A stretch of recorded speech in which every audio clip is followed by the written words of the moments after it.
Les garçons sont là, mais auparavant, Danny, il faut conclure avec la belle performance de Karine Théoret chez les filles il y a quelques instants. Un total de 214 pour la victoire. Toute une performance de la part de Karine. Karine qui a terminé avec 5 abats consécutifs pour avoir le pointage de 214. Toute une performance. Karine peut se retourner chez elle la tête bien haute. Place maintenant aux garçons, toujours chez les 15-17 ans. On vient de voir Simon Jutra-Martineau. Place maintenant Maxime Lafortune, le joueur à surveiller dans cette partie. Assurément, comme je te l'ai mentionné au début de l'émission, c'est non seulement l'avenir des quilles qui est sur les allées présentement, mais le présent aussi, car Maxime a déjà 2 présences dans la classe ouverte adulte à la télévision. Donc, un joueur avec déjà beaucoup d'expérience et avec beaucoup de talent, évidemment. Alors, ça commence difficilement pour Simon, mais également pour Maxime. Pour Maxime. Il y a un autre Maxime, évidemment, parmi nos joueurs. 3 meilleurs joueurs juniors, 15-17 ans au Québec, on vous le rappelle. À Québec du centre La Fontaine Plus, on retrouve Maxime Labelle, qui attend maintenant ses quilles. Oui, car notre système d'antan, les planteurs à main. Oui.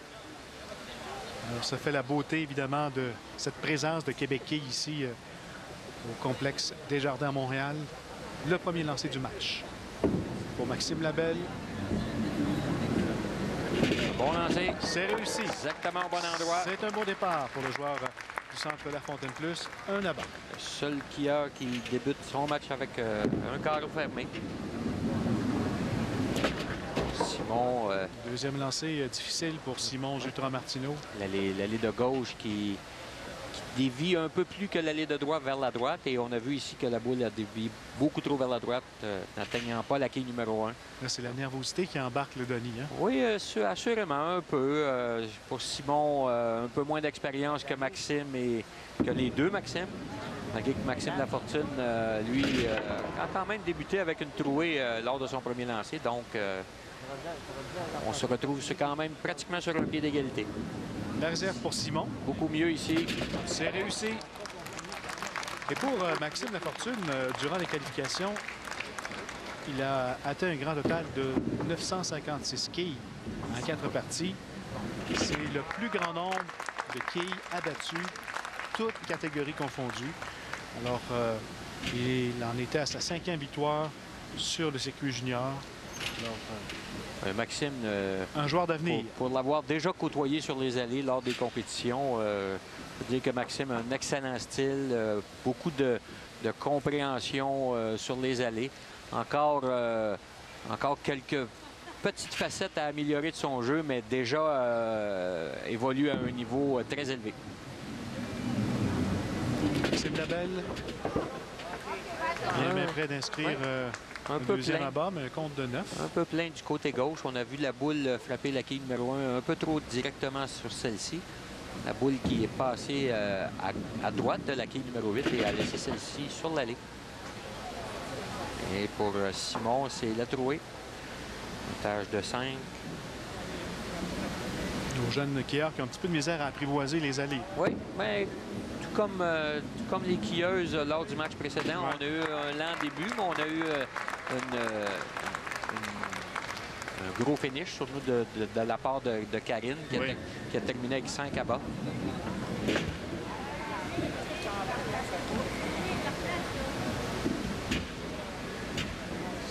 Maxime Lafortune de retour pour son 3e carreau.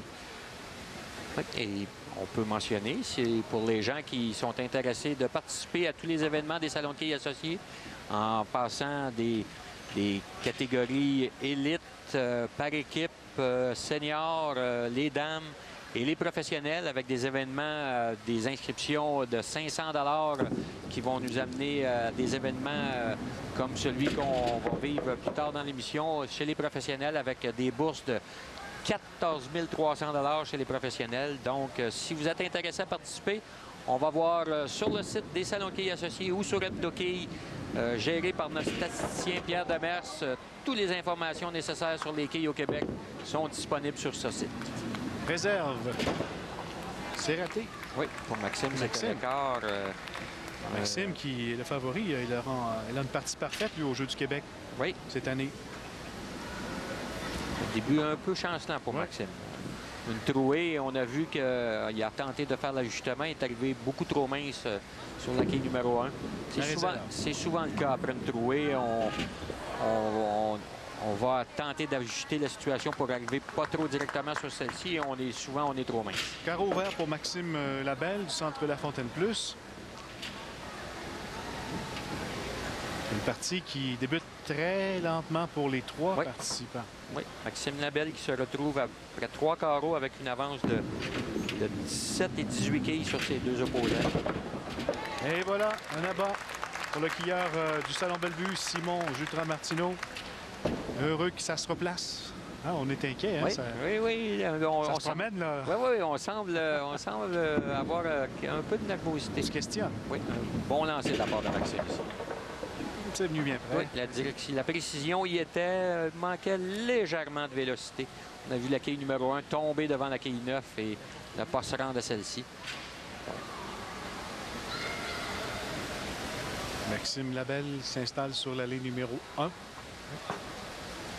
Qui malheureusement a raté une réserve d'une quille lors de son dernier lancer. Ici, il tente de racheter cette erreur. Et un pointage de 9. Oui. Bien fait pour Maxime Lafortune sur la ligne droite. Réserve réussie. Alors, on fait une pause. On va revenir un peu plus tard avec cette partie junior. Un peu plus tard.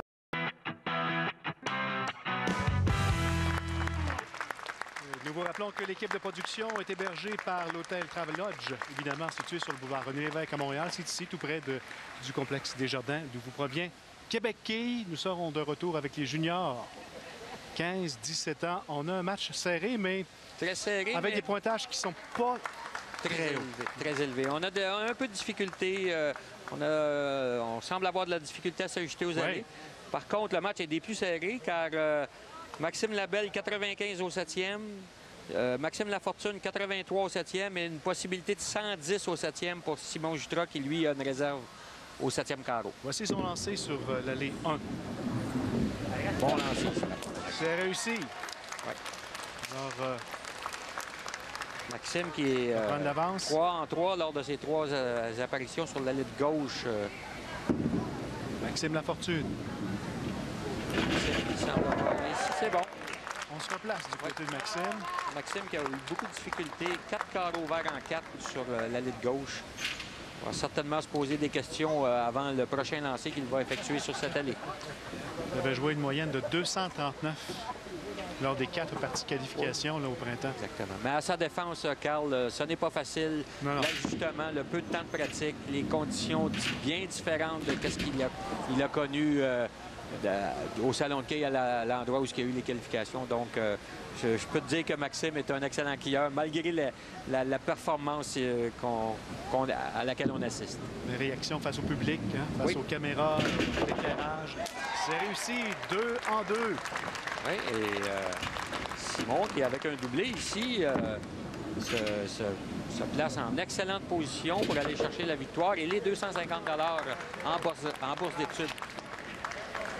Ouais, un bon lancer, une bonne continuité. Ça frappe du côté gauche. La quille numéro 1 qui fait le travail, qui pivote sur elle-même, va frapper la 9 et la 5 pour donner là-bas à Simon.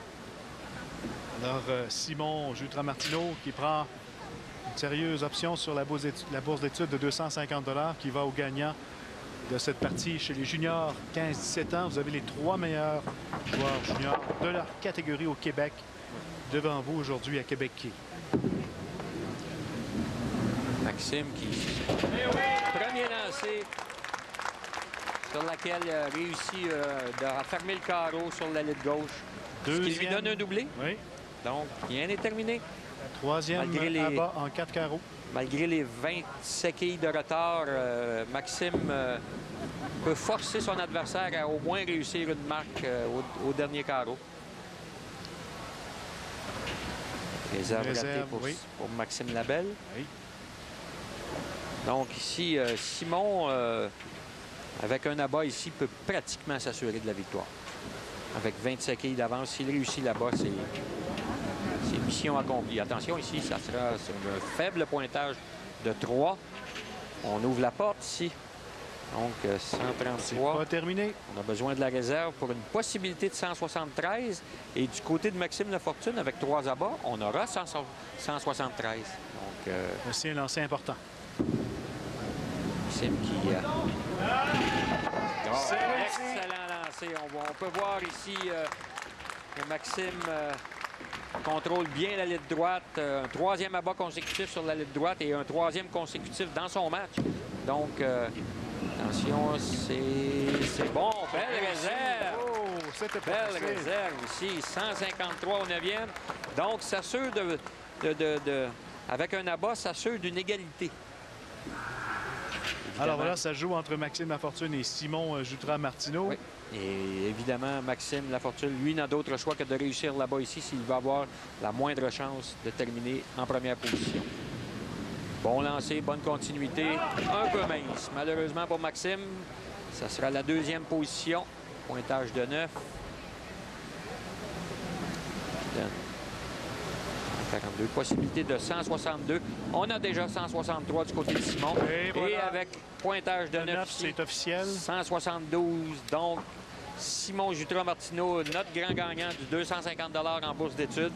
Maxime qui, lui, devra se contenter du 150 $ pour la 2e position avec un pointage de 162. Et Maxime Labelle qui, lui, s'il termine en abord, a un pointage de 140 et le 100 $ qui se rattache à la 3e position. Quand même eu une fin de match excitante. Très ici. excitante. Un autre match qui a débuté lentement. Lentement, mais qui s'est terminé en force. Oui. Un peu comme chez les filles auparavant, sauf que les filles pourront se vanter d'avoir battu les garçons. Ah oui. Et oui, car Karine, avec son pointage de 214, aura été la junior qui aura joué le plus haut pointage. Alors voilà notre gagnant avec un pointage de 172, Simon Jutra-Martineau. Alors, c'est notre gagnant chez les juniors, 15-17 ans.